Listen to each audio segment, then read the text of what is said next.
I tell my team members to not only think about what's obvious, but really connect the dots.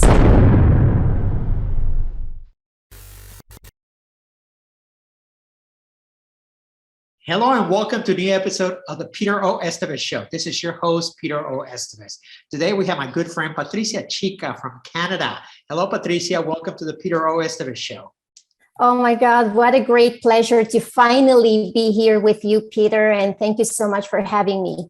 You know, Patricia, you and I got together during Southwest by Southwest, where we are actually representing Canada and featuring two film projects at Southwest by Southwest. Montreal Girls, which is an inspire by your own life, a subculture creator of Montreal's underground scene, and it is also the first feature film in history using chi energy. You are the primary creative. This is a primary creative process that you do on your script and on your film production, and you're on a mission to bridge the gap between storytelling, performance, and intuition. The second film, Brother Man, about a young African war refugee who became a track and field star. So let's talk about your journey as a producer. How was it that you were selected out of multiple entries in Canada, and not only one film, two films made it to Southwest Feature, which is a worldwide platform to be able to feature creatives, artistics, producers, all types of people from all over the world that are really making an impact. So tell me about that journey first. Oh, absolutely. It was such a great honor that Telefilm Canada, which is the main Canadian funding agency for cinema, selected 5 feature films to be represented at this program called Rendezvous Canada. And it was to showcase the new talents, the new projects out of the country. And 2 out of those 5 films were films that I'm attached as the director and that I have directed myself. So it was overwhelming, to say the least, to be there representing the projects and making sure that those stories are being told to new audiences and reaching out new partners and new people that we could partner with to even spread out the stories even further across the world. So it was so great to be at South by Southwest, and meeting you was one of the highlights actually of my trip there. Thank you. You are too kind. You are too kind. So tell me a little bit about where are you at with those films? But more importantly, I want to talk about chi energy. What is chi energy, and how is it that you have introduced this into your format of producing films? Chi energy is a philosophy and a process that I have put together to help my actors, my co-creators, collaborators, or anyone that comes into my realm of creativity to really utilize their energy centers, their mindset psychology, their intuition, and the higher consciousness in order to expand their potential as a creator, as a storyteller, as an actor, as a performer, or even an entrepreneur. So when you understand the laws of energy, you can really expand what you desire to attract in a faster way from where you are today. And that's exactly what we do on a film set. As the director, I'm in the most privileged position to know how to manifest quickly. I call action, and I have certainty that by the end of the take, when I call cut, there will be a performance rendered on screen. So I have learned that how to apply those laws, being a director myself, working with a lot of people, a lot of different people in different fields. But what really connects us is that ability to understand energy, how to utilize it, and how to put it into profit to accelerate the results we want. I love that. You used a couple of buzzwords that are not very common in the Latino community. Okay, not mainstream for lack of a better word. You used the word energy and the process of energy, but we're not utilizing this as the energy source that we get from the outlet and the wall. We're talking about physical, mental, spiritual, and emotional energy that each of us as individuals carry within ourselves. And you also talked about manifesting, and that is the process of bringing to life, bringing into reality a thought, an idea, a dream, or a goal. Those ideas are not very mainstream in the Latin community, where you and I are from. So tell me about how you learned that, and how do you see that moving forward being utilized? Absolutely, it is true what you're saying, that in communities, usually people do not understand the power of energy and how they can use it as a tool for themselves to create the results they want. And how I learned about it, I am a clairvoyant and clairsentient person since I was a child. So I always knew there was this other realm that I thought was normal to me. But then I realized as I grew older that not everybody saw existence as I did. And being able to see auras or feel people's energy, or really tap into what somebody is thinking, going through, being, living, and becoming, is a skill set that I had to use to my advantage as a film director. Because if the film director is not aware of how their actors are feeling that day, or what their crew members are thinking, or if we are not aligned with the same vision, and if I don't have that certainty that my team is aligned with my vision, I won't get the movie results on screen that I envision. So connecting, yes? No, please go ahead.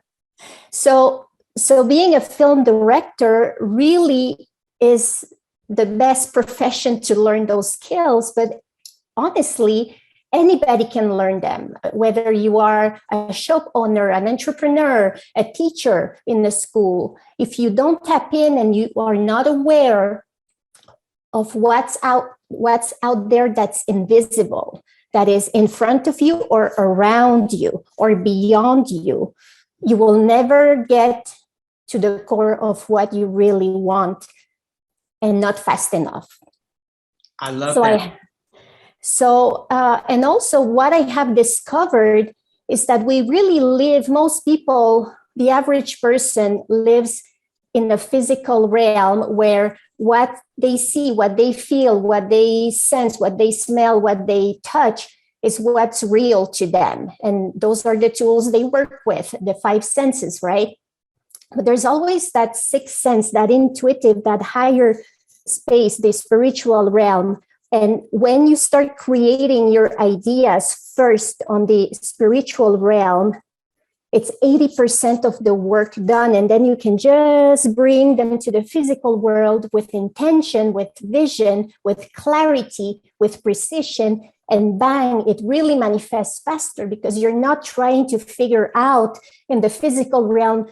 You're testing, you're making mistakes, and there's less time in the spiritual realm to access those results. Yeah, and just to expand a little bit on that, because I'm a fan and a fanatic of exploring those possibilities, not only within myself, but to be able to share with the community. I believe that beyond the 6 senses, that we have become multi-sensory individuals. We operate not only from the 5 traditional senses, and maybe even from intuition, but from perception, from feeling, from gut, from energy, from everything that has not been discussed, that perhaps has been around for multi-centuries, but back in the early days, back in the early discovery of this sensories, of this feelings, of this clairvoyance, for lack of a better word, most people were considered witches or charlatans or somebody that was crazy, right? And now today, this kind of conversations are becoming mainstream in our society. And you just say something very, very important. The most individuals in today's world, they live for that perception, that box that has been created, that we've been conditioned to believe that we only access this through this, but nothing beyond that. And I think today we have an opportunity to explore our full potential beyond just the realm of the space and now that we live in, but onto other spaces, right? Absolutely, Peter. And I tell my team members to not only think about what's obvious, but really connect the dots. And there's 3 levels of threes that I call, and this is something I came up and I'm writing in my book. You always have to think 3 levels higher, 3 steps ahead, and 3 layers deeper to succeed at anything. And when you do it with intention, when you do it with clarity of vision, where you are right now and where you want to go, bzzz, you just reduce the time to create that result. So tell me a little bit about that. Tell me a little bit more about three. Did you say 3 spaces or 3 places? 3. It's 3 levels higher. 3 levels that means you have to always think first at the spiritual realm, the higher consciousness, the quantum field, the metaphysics. That's where you start your ideas, your intentions, before you even can experience them in the physical world. When everything is constructed up there at 3 levels higher, then you start at the right foundation. And we call the foundation the root, right? The root chakra, or the soil, or the earth. And yes, it is important to sustain that intention, but there's also another foundation that we have to anchor up there. And when you connect both, and I work with the chakra system, for those who don't know, it's the energy centers. We have 7 main ones that people know about, many, many more, but the 7 ones that people know. So you have to connect them higher and deeper. And the second exercise is to go 3 steps ahead, is to have a grander vision 3 steps ahead, but also know the details very close to you. So you have to have a vision from very close to wide in everything you do. So those are the 3 steps ahead, because let's say you get into your car, but you don't know what the address is where you're going. The 3 steps ahead is knowing exactly where you want to go. But if you don't have that GPS address, you're not going to get there fast enough. You're going to be looking around and maybe driving on the wrong street or whatever that is. And then the third exercise is to go 3 layers deeper. And when you work from your soul, from your deeper inner being, from your heart, that's where you validate that your intention that you created here, your idea, and you have that grander vision with the details, but then you connect it to your heart. Everything is possible, and it goes so fast. Within minutes, hours, even days, things can manifest depending on how fast in the physical world that can be created. But to me, that's how I make movies. I don't spend too much time writing scripts. The average screenwriter will spend 6 months to a year and a half writing a feature film. I would spend just a few days, because the clarity of intention of the idea, it's 3 levels higher. And then I just channel the idea that's already formed, and it's the physical time to write it. It's not perfect, that first draft, but at least I have the structure, I have the story, the intention, the beats, and then I can move on and collaborate with professional writers to embellish it, to make it, the right way. But really, working fast is so important in our society, but also for you. You don't want to spend 10 years figuring out what you want to do or creating those results, right? You want to move faster so you can become even better and expand it and create even more impact in the world. And that's really what my mission is to teach this to everyone in the entertainment industry and beyond. I love that. But tell me, what is the biggest challenge? Is the biggest challenge to go 3 steps forward or 3 steps backwards, inner? What is the biggest challenge for us as human beings? Oh, to me, there's no challenge, because I love living my life that way. But I believe, from observation from the people that I coach and the people in my teams that I mentor, is having that awareness that the 3 steps higher, connecting to your higher realm, is really the key. Wow. Because then in the physical world, you know how to function, right? You have a body, you have language, you know people, you can move around the physical realm. But really, to accelerate it, it has to start here. Right. And that's what people are not aware, or they know about it, but they don't use it as a practice daily. So they waste a lot of time figuring out tests and trials and errors, you know. So that's the biggest challenge for most people. I love that. And I love the work that you're doing. I want to talk a little bit about who Patricia is, because we got into the feature films that were featured at Southwest by Southwest, and we went into a little bit of what you're doing and the chi energy process that you have developed for your films. But let's talk about the young girl that came from El Salvador, that became an award-winning filmmaker. You know, you became a war child refugee when your family fled to Canada during Salvadorian Civil War. You started making movies at the age of 16. Named Dread Central, a rising female. You were named by Dread Central a rising filmmaker, and by Variety a prolific director. You are independent voice for Latinx cinema, and your short films have won over 60 awards in the past 15 years, and you have presented in over 300 film festivals across the world. Wow, that's an impressive resume.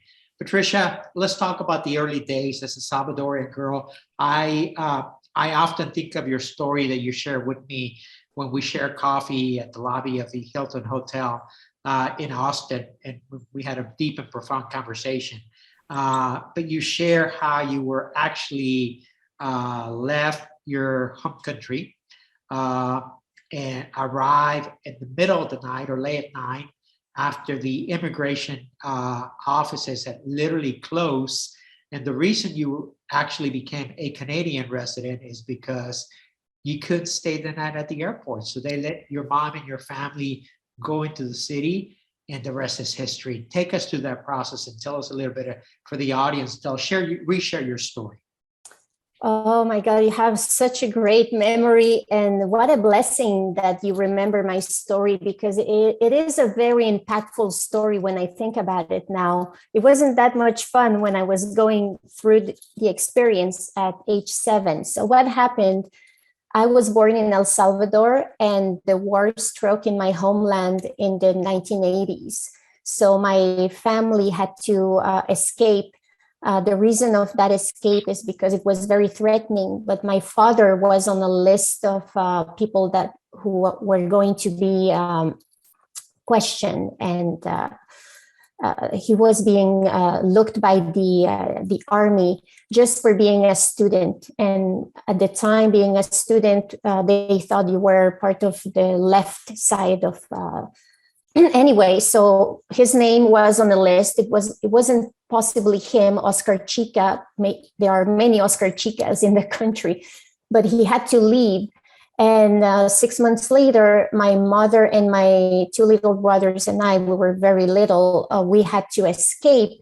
And I remember the night before, they told me you have to sleep in your clothes of the next day. So I had a little summery dress, the most beautiful dress my grandmother had made, my little boots, a little sweater, and I fell asleep being already dressed. And at 3 a.m., my mother and grandmother came to wake us up, and they told us, gather your favorite toy, and we have to leave shortly. And I had my little house with dolls, and I had 7 dolls. And my favorite one was the brunette, because it looked like me. But my mother said, no, take the most expensive one and let's go. But it wasn't my favorite doll. So anyway, I left with that doll because it was the most expensive one. And my mother had taken all of the savings of the family. She sold everything she could very quickly, and she had the equivalent of $1,000 US. It was 10,000 pesos back in the day. And she had 10 bills of $100 that she rolled very tightly, and she put it inside as a tampon. And that's how we entered the flight going to Spain with a stopover in Montreal. Back in the day, it was the airplanes, people were smoking, and they landed. The people from Montreal got out of the plane, and then the same flight departed to go to Spain with the rest of the passengers. And we lost all of our luggages. The luggages went to Spain, and my mother took us with whatever we were carrying with us to the border with all the people from Montreal. But the flight landed very late. It was the last flight of the night. And at midnight, back in the 80s, in the Montreal International Airport, they used to lock the airport so people can go to sleep and come back the next day. They didn't have connections and like we have today, right? So the person at the border, my mother didn't speak the language, French or English. She only spoke Spanish. And she was crying and trying to explain, we're refugees, we want to stay. And the border gave her a phone number and said, lady, you have to call this number, Immigration Canada, tomorrow. We have to go to bed now. We have to lock the airport. And we just left. And that's how we arrived in our new land.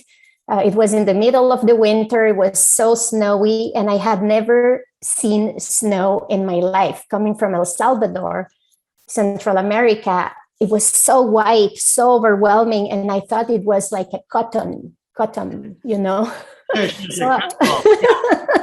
So, and then I asked my mother, can I touch the snow? And when I touched it, it melted in my little hand. And I couldn't believe it was like water. Like, it was so fascinating, that experience, the first touch, the first experience of the winter. And that's how I started my life in Canada.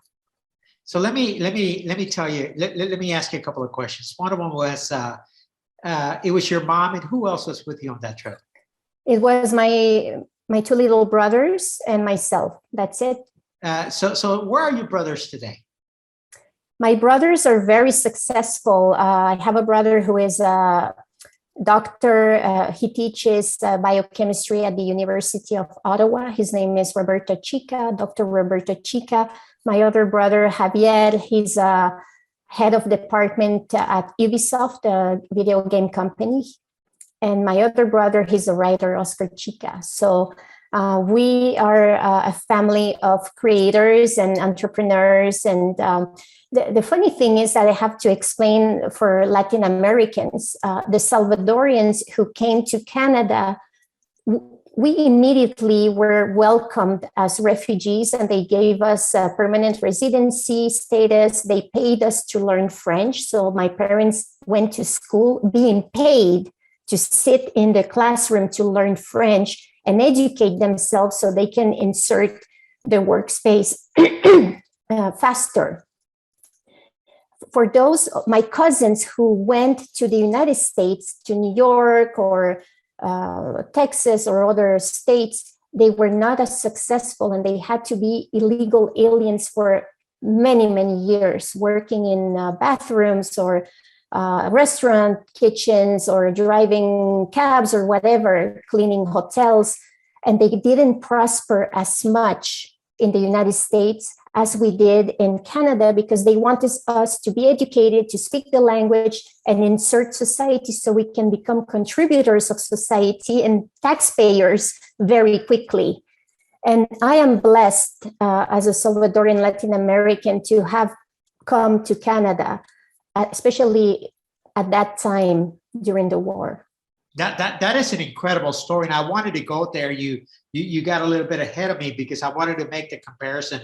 I remember you sharing the comparison of you and your cousins, and your cousins that live here in Texas and they lived in New York and California were not offered the same opportunities. They were not benefactors of an educational system, of a permanent residency, of a system that welcomed them and embraced them, and they ended up having a much harder time than you did.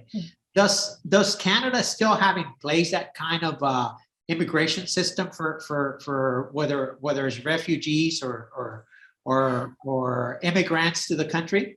Oh, yes. And we have success stories that are so compelling and heartwarming, especially when the Syrian refugees came to Canada. It was our Prime Minister, Justin Trudeau, who welcomed them at the airport, and they had a lot of media attention. And immediately those refugees were given homes and opportunities to prosper, to just settle down and not suffer, to have a place to have a transition from arriving newly to a country and then having a home to be able to work and have somewhere to be. So my Syrian friends who came during that wave of Syrian refugees, they already speak French. They didn't speak French or English at all, and they speak perfect French now. They have jobs, they have careers, and they can feel very proud to be Canadians. There's also a film that I worked on called Peace by Chocolate. It's about the Hadhad family, a Syrian refugee family who became ambassadors of peace here in Canada through their chocolate factory. So the chocolates are called Peace by Chocolate, but peace like P-E-A-C-E. Right, like peace. Yes, exactly, peace. And there's a movie called Peace by Chocolate that is out now, actually this week, that tells that story. And it's incredible, the support we get in Canada. I'm very grateful. Immigration is an important part of the history of the country. And that support means a lot, And I appreciate that. And I appreciate you sharing your story and the importance of how welcoming the country, the Canadian government and the country has been to Salvadorians and other immigrants from Latin American countries, and the opportunities they have been able to take advantage of. With that in mind, and having said that, in the United States, we have over 60.1 million Hispanics as of 2020 census. It is projected that by 2060, there will be more than 111 Hispanics, and the 1 out of 4 Americans would be Latinos or Hispanics. We contribute approximately $6.1 trillion to the US GDP. If we were our own economy, we would be the 8th largest economy in the world, which is incredible numbers and an incredible contribution. Yet there's still a lot of deficiencies in the Latino community. 33% of those continue to only speak Spanish at home. There's over 40% of them do not have a high school diploma, and over 50% of them in many states do not possess a driver's license. And all of those are barriers to entry to any type of education, formal education, success, higher levels of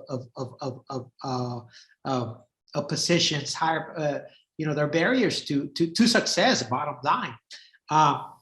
In your journey and what you've seen, how can we impact our community? That's something that's dear to my heart. That is something that is one of the reasons that I wanted to interview you, not only because I'm passionate about your work and about your contribution in the film industry, but I'm also passionate about your story as a Latina, as a woman, as a minority, as a Salvadorian, as a refugee. I think those are all accolades, okay, that have allowed you to become the person that you are today. So tell me, as a community, what can we do to continue to create a new generation of successful Latinos across the world, not just in Canada, but across the world? It's so important, Peter, your mission with Excelente. I have the same passion for bringing awareness about our own potential and taking ownership and control of our own lives and professions and careers and endeavors. And what we can do, my observation, what works best is inspirational stories, is what you're doing here with your podcast, with your talk show, with everything that you're bringing out to the world, is being a role model by action and taking action to inspire and educate other people. Because honestly, what I find is that storytelling is the most powerful tool, more than anything, more than marketing or social media influence. Stories transcend generations. They transcend mindset. They transcend ideas. And when you tell a great, compelling story that will touch people's heart and it inspires them to take action, you can really change the world one person at a time. Absolutely. I truly believe that, and excuse me for interrupting you. Keep that thought for a second, because I want to piggyback on what you say for a second. And that is the fact that I don't live in my story. I share my story in service. And I know that when I share my story, I allow others the opportunity to break their silence, okay, to create a new perspective, okay? And the people that live in their story, they live in their pain. So I think there's a big difference between telling your story, sharing your story, than storytelling. I love storytelling. I curated this podcast in a way where we share and highlighted your successes before we went into the issues that are part of your life. But what's more important today is who you are today, not where you came from, not how you got here, but who you are today. So thank you for sharing that. Please continue with your point. Yeah, and storytelling, and that's why I'm a filmmaker, because the most powerful tool that I have found for me to become better in life and share that story with others to inspire them to become better and take action is really telling profound, impactful stories. Yes. Because when you're telling a story, there's allegories and metaphors and things that you do. You're not manipulating people to, it's not like religion. You tell them this is how you have to think, but rather allowing them the space to discover what they really want and who they really are and make that choice for themselves. That's what storytelling brings. Absolutely. And let's talk about a very superficially about something that you just brought up, which is religion. And you cited that as an example. And I also going to go even a little bit deeper. I'm going to talk about government institutions, primarily from the countries that you and I both come from either, Mexico, Central America, South America, and other countries that have been countries that are still considered undeveloped or third world countries. And there has been a tremendous amount of manipulation and control on the citizens of those countries. And one of the reasons they are undeveloped is because it's been by design. They have maintained the population undeveloped. I often share with people when I talk about Excelente, where I talk about Latin Talks or the different programs that I'm creating to empower our future generation to move forward. There's people that say, Peter, how can I afford to invest in personal development or personal growth when I am barely surviving, when I'm barely making it, when I'm living paycheck to paycheck? And often my response is, the reality is that survival is an innate skill in every animal and every mankind. Education, personal development, and emotional development are learned skills that have been very well adapted by developed countries, with the exception of Latino and Hispanic communities, okay? We have a generational opportunity today, right now. We have a generational opportunity to create a future generation and to break and dismantle poverty, illiteracy, and dysfunction. We have a generational opportunity to do that. And that is one of the reasons that I bring forward and bring to on my platform people like yourself that are success stories, that are the leaders, that are the mentors that I, little Pedro, was looking for when I migrated to the United States at the age of 10 years old. Unlike you, my parents, there was 15 of us, including mom and dad, 6 brothers, 6 sisters, mom and dad, 15 of us, lived in a 2-bedroom, 1-bed frame home, less than 900 square feet. The boys would sleep in the living room in sleeping bags. The girls had their own room in bunk beds, and mom and dad had their room. But the reality is that we have to be able to create this type of conversations because they're important, because they break the silence, and because we want to see more role models mainstream in America and across the world that our children and future generations can look up to. Oh, so beautifully said, Peter. And what a story you have too. And, you know, having gone through challenges when you're young, there's nothing else that can be an obstacle anymore. Because if you have gone through that life of being 15 children in a very small apartment with one bathroom, I mean, nothing can scare you anymore, right? Absolutely. Like you've been through so many struggles as a young boy. So I strongly believe that what we're doing here is of service to the community and to society. So thank you for that.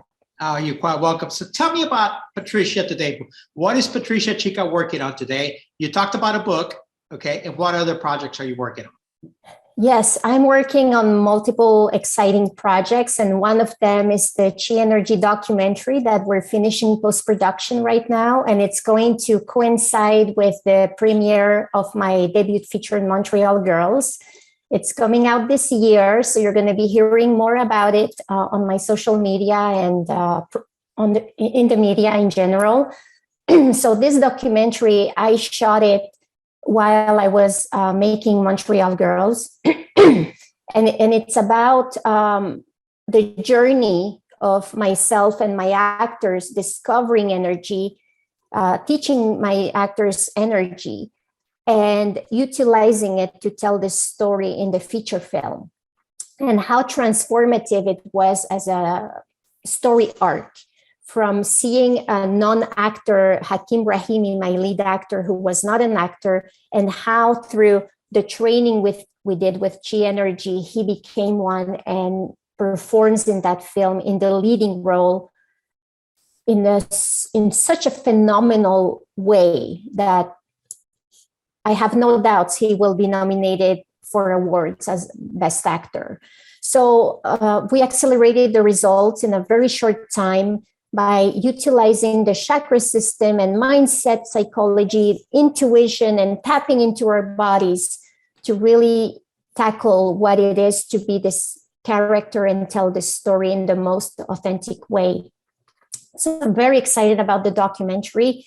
I have other film and TV projects as well, but this one is so close to my heart, and I am excited to show it to the audiences in the festival circuit. Well, I am so excited for you, and I look forward to watching that. Patricia Chica, an incredible human being, a director, a producer, and another excellent story. Thank you, thank you, thank you so much. Thank you, Peter, and thank you for everyone watching today. Always remember, your energy is your highest currency. Make sure it's always radiant.